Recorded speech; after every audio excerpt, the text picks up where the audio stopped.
she was going to give them XYZ amount of money to come assassinate me because of the insurance policy that I had on myself. I could have took that, became John Wick, and went out and tried to kill everybody, or I could have went out and became a drunk and been like, man, see, this is why you can't be successful in the business. I could have made up all of these excuses in life on why I couldn't do something. I could honestly say I could have every right to feel like that because of the amount of ammunition that they shot at me. I got shot at 47 times. 47. Instead of me being negative about it, I wound up writing a movie script about it. That's what took me to the West Coast. By her having those men coming to my house to try to come kill me when I wrote that movie script about it, I got paid for it, first of all. So thank you. And it expanded my mindset tremendously. The only person whose fault it is in my life that it happened was mine. And I accept the responsibility of that because that happened to me because I allowed that young lady in my life.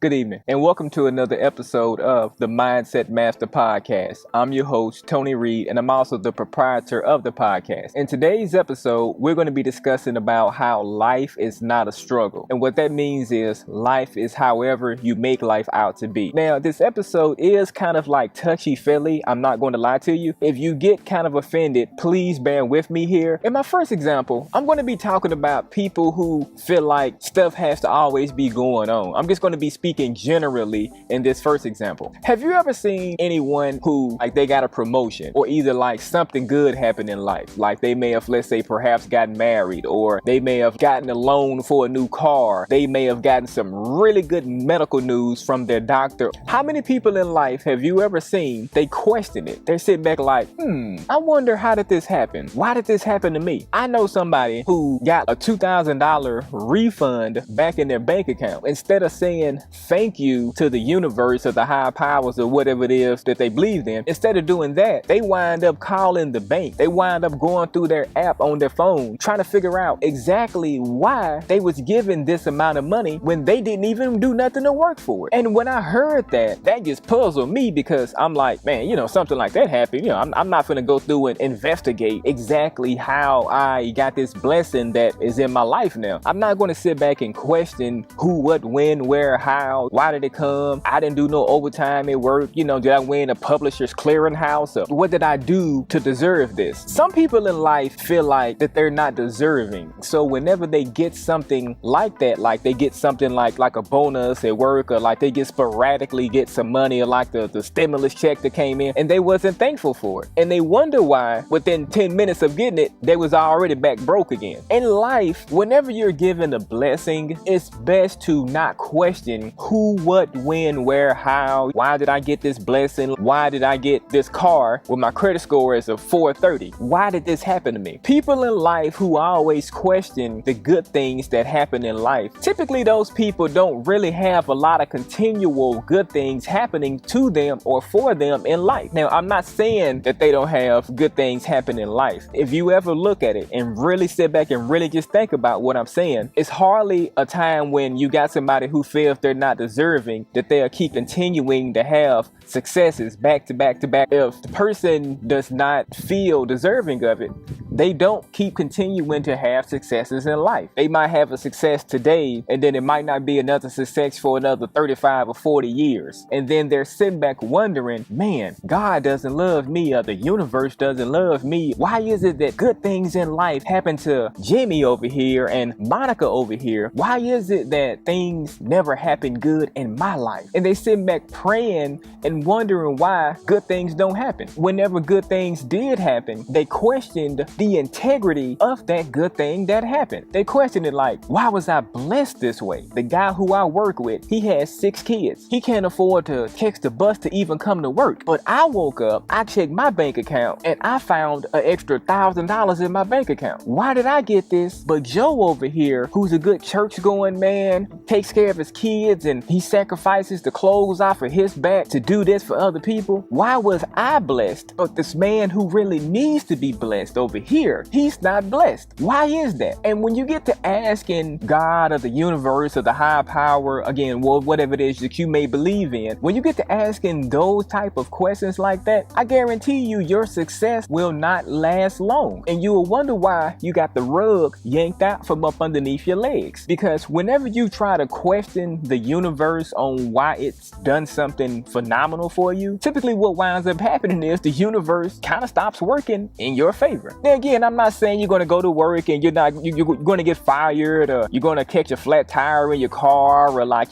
something's electrical is going to happen in your house. I'm not talking about anything like that. You'll kind of start to notice, you'll be like, man, it seems like life isn't like clicking for me like the right way. What's going on here? And once you feel like that, that's the time when you should sit back and be like, have I questioned any of my blessings that I've been receiving? Let me go back and let me see what I've done wrong, so that way on my next blessing, because you will get another blessing, but it may not be another quick blessing once you get to questioning the universe and get to questioning who, what, when, where, how this happened to little old me. So you should never feel like, why did this happen to little old me? If you like this episode today thus far, please press that like and subscribe button for me. For our next example, we're going to be talking about health on this next example. And I'm going to be using a good friend of mine who I graduated high school with, and she's like the coolest person in the universe. I'm going to use my friend's story to kind of help paint a picture of what I'm trying to get you to visualize about how life is not a struggle. Now, my friend, I've been knowing her ever since elementary school. Once we got to high school, she started getting kind of sick. She started having like stomach conditions, and she started having like breathing problems. She always has a positive outlook on life. Now, her job provides her with really good insurance. She started going to different specialty clinics like the Mayo Clinic and different kind of things that specialize in the particular chronic conditions that she's been going through. So what her medical doctors had collaborated and came up with for her was a particular series of pills that she takes, each and every day for the rest of her life. She started taking the pills. Nothing kind of happened like that first week. So about a month into her taking the pills, she doesn't have pain. She can breathe. She doesn't have rheumatoid arthritis coursing through her whole body. Now she can pick her son up. She's been used to life being a struggle because she's been used to feeling bad. So once her specialty medical doctors gave her a concoction that helped eliminate the problems, my friend started questioning the doctors. She started questioning God, and why did God allow her to feel so good but still allow so many others to feel so bad? So she called me and was like, Tony, I feel good. And so she was like, I don't feel good being healthy. I said, what? And she was like, ever since I've been a little girl, I've been sick. Family has made me feel wrong for being healthy because all of my family is unhealthy.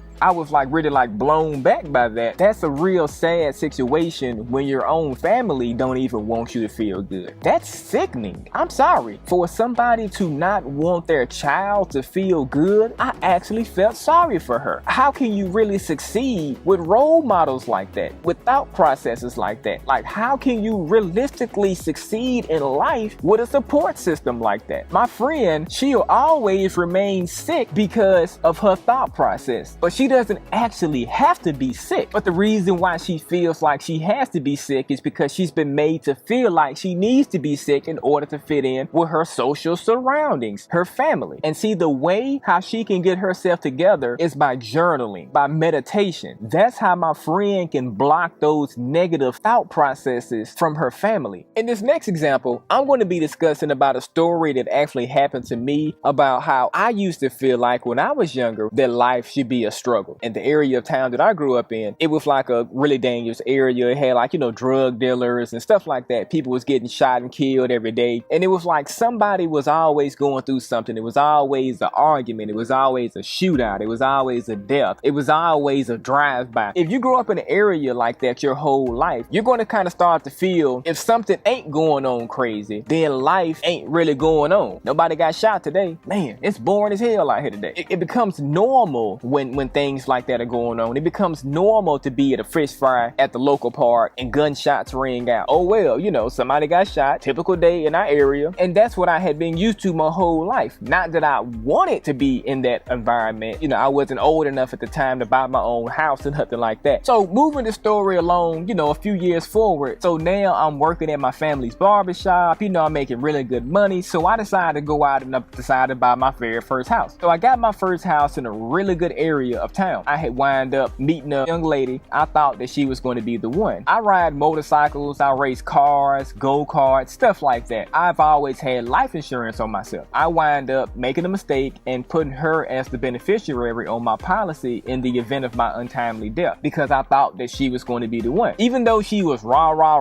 But again, like I mentioned, that was a normal thing for me. We wind up breaking up and stuff like that, and she was real distraught about it. I just thought this was like a typical regular breakup. Hasta la vista, I don't want you no more, you don't want me, let's go our separate ways. But this one here didn't end like that. About 2 or 3 weeks after the breakup, I was coming out of my house, and the area that I used to live in was about a $650,000 entry level area that I used to live in. It wasn't no crazy area or nothing like that. This was like well-to-do kind of people. So this particular day, I looked to my left and I saw 6 men coming down my alley with white t-shirts on. They was in shooter's position. And so when I looked at them, it immediately alerted me. It wasn't the fact that they had guns in their hand. I was used to people getting shot and killed and guns and stuff. I was used to that. But what alerted me was the fact of they didn't fit the typical demographic of what we had been used to seeing in that area that I used to live in. They wound up shooting at me, and then come to find out it was the young lady who I was dating, who I broke up with, who sent these men to come kill me because she told them that she was going to give them XYZ amount of money to come assassinate me because of the insurance policy that I had on myself. I could have took that, became John Wick and went out and tried to kill everybody, or I could have went out and became a drunk and been like, man, see, this is why you can't be successful in the business. I could have made up all of these excuses in life on why I couldn't do something. I could honestly say I could have every right to feel like that because of the amount of ammunition that they shot at me. I got shot at 47 times. 47. I realized that negative event happened to me. I realized my life is in my control. Instead of me being negative about it, I wound up writing a movie script about it. And then when I got out to the West Coast, because that's what took me to the West Coast, by her having those men coming to my house to try to come kill me, when I wrote that movie script about it, I got paid for it, first of all, so thank you. And then second of all, that wound up getting me away from Tennessee, and it expanded my mindset tremendously. And then that's when I realized it ain't a certain demographic of people that could make or break me. It ain't a certain demographic of people's fault that I got shot at. The only person whose fault it is in my life that it happened was mine. And I accept the responsibility of that because that happened to me because I allowed that young lady in my life. See, I made my own life a struggle because I was so used to seeing people in my area struggle. I was used to seeing people killed. So once I got shot at, I wasn't nowhere crying in a corner praying, oh my God. Normal day for me. It just so happened that it happened to me that day. I stayed in a house for another 2 or 3 more years. Then that's when my wife had wanted to move. She didn't want to, be in the same house where no other woman done laid her head at, which that's understandable. I respect that. Life is what you make of it. If you make life a struggle, life will always be a struggle. If you keep that same thought process that life is a struggle, life never rewards me. Life always takes from me. I want you to realize this. Life does give to you because if you woke up this morning and you have breath in your body, life gave to you. So life is not a struggle. Life is what you make out of it. You can take lemons out of life and make lemonade out from it and sell that drink, kind of basically what I did. I took the lemons in my life, me getting shot at 47 times, and had this,